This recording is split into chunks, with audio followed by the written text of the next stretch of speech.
car. Hi, and welcome to our video channel. In this month's video blog from Orange Genie Accountancy, we will be providing an answer to the following question. Should I buy or lease a car through my limited company? And what are the benefits of choosing an electric vehicle? Contractors often ask us if their limited company can provide them with a company car, and the answer to this question is yes, but there are costs involved. Company cars are classed as benefits in kind and attract additional tax. Choosing an electric car can significantly reduce those costs through tax efficiencies. So, let's get started by explaining what we mean by benefit in kind, and after that we will look at all the options available to buy or lease a car through your limited company. So, keep watching.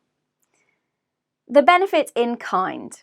If the car your limited company provides you with is available for personal use, so a trip to the local supermarket or to meet friends, this creates a benefit in kind that you will be taxed on.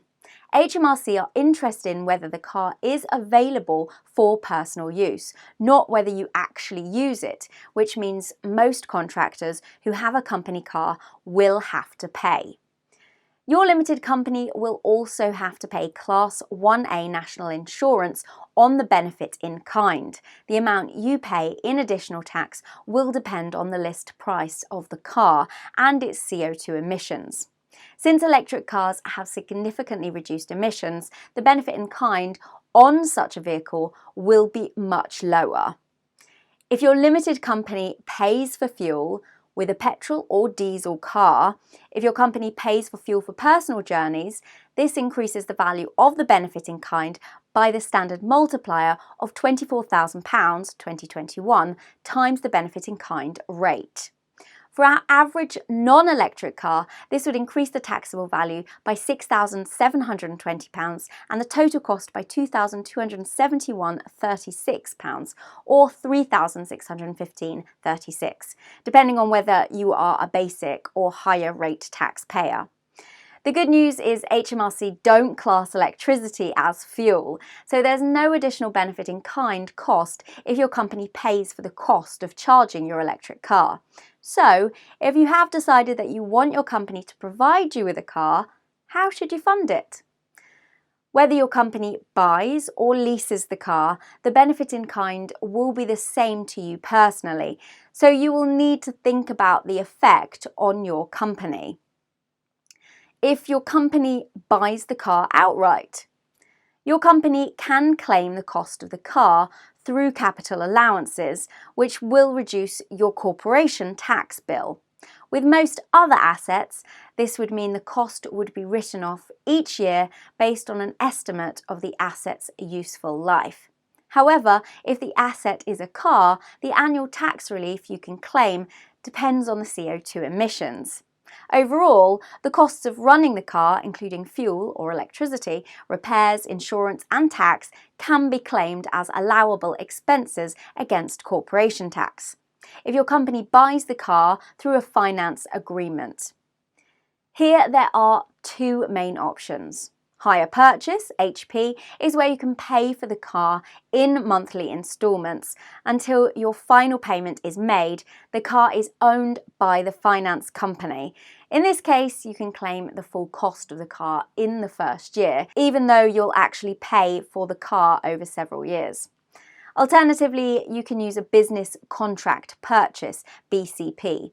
BCP works the same as HP, but your monthly repayments don't cover the whole cost of the car. At the end of the contract, you can either pay the remaining balance and your company will own the car, or you can return it. If you choose to return the car, you would have to pay a balancing tax charge based on the residual value of the car.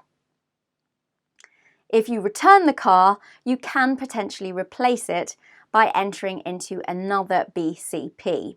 You would again be able to claim the full cost in the first year, which may offset the balancing tax charge you have to pay for the car you returned.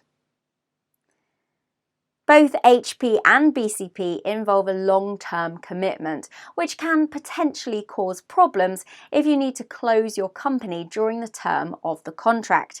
In both cases, the agreement is with your limited company, and ownership of the car may not be transferable to you on closure, so this is something to consider. If you decide to lease a car through your limited company, with a lease, your company pays a monthly fee for the use of the car.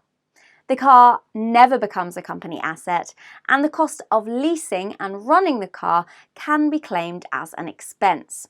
This is usually a better option than a BCP if you think a long-term commitment may be problematic, particularly if you don't intend to keep the car at the end of the term.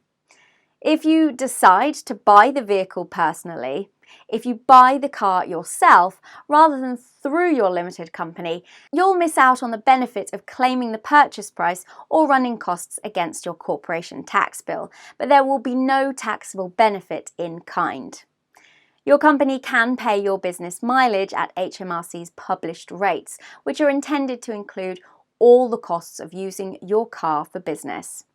At the time of writing, the mileage rate for a car is 45 pence per mile for the first 10,000 miles in each tax year and 25 pence per mile thereafter. This is the case whether you use a conventional or electric car. An electric car will generally cost less to run, but will often cost more to buy in the first place.